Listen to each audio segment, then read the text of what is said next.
ചേട്ടാ രണ്ട് ചായ കടുപ്പത്തില്. നീ ഇവിടെയോ? ഞാൻ ഉണ്ടോ ഇവിടെ? നീ എന്നാ ഇവിടെ? ഇതുവഴി പോയപ്പോഴത്തേക്കേ ഞങ്ങൾ ചായ കുടിക്കാൻ വേണ്ടി കരുതാ. എന്നാളെ നിന്നെ കാണാൻ പറ്റിയല്ലോ. നീ മാത്രമാട്ടോ നമ്മുടെ കോളേജ് ഗ്രൂപ്പിലൊന്നും ഇല്ല മുങ്ങി നടക്കുന്നത്. ശരിയാടാ, ഒത്തിരി നാളായി കണ്ടിട്ടല്ലേ. എടാ ഇതെൻ്റെ കൂട്ടുകാരനാണ്, പിന്നെ നമ്മുടെ ബിസിനസ് പാർട്ണറാണ് ഷിൻസ്. പിന്നെ നിന്റെ സിനിമ പരിപാടിയൊക്കെ എന്തായി? ജോലിയൊന്നുമല്ല, ഒരു സമയം പോക്കാൻ വേണ്ടി കയറിയതാ. ഒരു പടത്തിനകത്ത് ഒരു ചായക്കടക്കാരൻ്റെ റോൾ കിട്ടിയിട്ടുണ്ട്. ഈ ഹോട്ടലിലൊക്കെ കയറിയിരിക്കുവാണെങ്കിൽ അതിനെപ്പറ്റി ഒന്ന് പഠിക്കാൻ ഓർത്ത് കയറി നിന്ന. ഓ, മറ്റേ മാനസം പഠിക്കാൻ.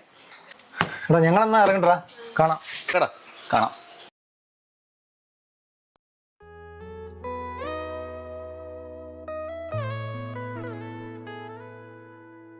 നീ ആ വണ്ടി ആ സൈഡിലോട്ട് നോക്കി. എടാ, നീ അവൻ ഇവിടെ ഉണ്ടെന്ന് അറിഞ്ഞു തന്നെയല്ലേ വന്നേ? പിന്നെന്തിനാ നീ അവനെ അറിയാത്ത ഭാവം നടിച്ചത്? ഞങ്ങളുടെ കൂട്ടത്തിൽ പഠിച്ചതിലേ രക്ഷപ്പെടാത്ത അവൻ മാത്രമേ ഉള്ളൂ.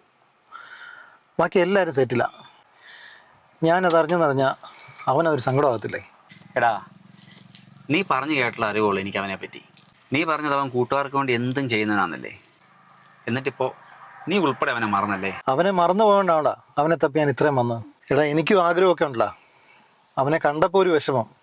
പക്ഷെ നീ പാർട്ണറായിട്ടുള്ളപ്പം നിന്നോട് ആലോചിക്കാൻ എങ്ങനെയാടാ ഞാൻ ഒരു കാര്യം ചെയ്യുന്നത്? നീ വണ്ടി തിരിയടാ. അവനെ നീ സപ്പോർട്ട് ചെയ്തില്ല പിന്നെ വേറെ ആര് സപ്പോർട്ട് ചെയ്യാനാ?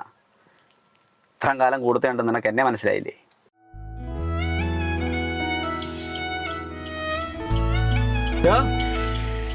അല്ലേടാ നിന്റെ സിനിമാ കഥയും ചായക്കടക്കാരൻ്റെ അഭിനയൊക്കെ ഉടായിപ്പെന്ന് അറിഞ്ഞു തന്നെ വന്നാടാ. എടാ മടുത്തെങ്കിൽ നിന്റെ കെട്ടും കിടക്കെടുത്തോണ്ട് വണ്ടി കയറാം.